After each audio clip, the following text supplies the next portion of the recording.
महाराष्ट्रातलं एक शहर जे फक्त द्राक्ष, मंदिरं आणि कुंभमेळ्यासाठी ओळखलं जातं. पण या शहराच्या सावलीत अशी काही रहस्य दडलेली आहेत जी ऐकून तुमचा विश्वास बसणार नाही. हे आहे नाशिक. नाशिक या नावामागे एक विचित्र कथा आहे. म्हटलं जातं की रामायणात लक्ष्मणानं शूर्पणखेचं नाक कापलं आणि नासिकावरूनच नाशिक नाव पडलं. इथून वाहणारी गोदावरी नदी ही फक्त एक नदी नाही, तर तिला दक्षिण गंगा म्हटलं जातं. पण आश्चर्य म्हणजे काही ठिकाणी ही नदी अचानक गायब होते.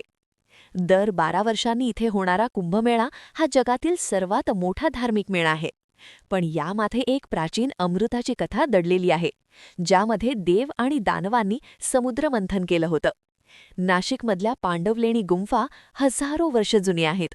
पण इथे आजही काही लोकांना अनोखे आवाज ऐकू येतात, असं सांगितलं जातं.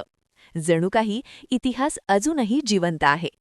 त्र्यंबकेश्वर मंदिर हे 12 ज्योतिर्लिंगांपैकी एक आहे. पण इथलं शिवलिंग हळूहळू कमी होत चाललंय असं मानलं जातं. आणि यामागचं कारण अजूनही एक रहस्यच आहे. नाशिकला वाईन कॅपिटल ऑफ इंडिया म्हटलं जातं. पण इथल्या काही जुन्या द्राक्षबागांमध्ये रात्री विचित्र गोष्टी घडतात असं सांगितलं जातं. जणू काही कोणीतरी तिथे फिरत असतं.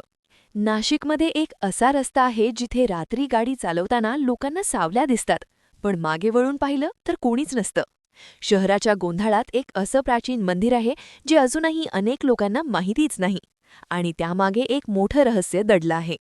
नाशिक फक्त धार्मिक नाही, तर इथे अनेक ऐतिहासिक कथा आणि गोपितं दडली आहेत, ज्या अजूनही पूर्णपणे उलगडलेल्या नाहीत.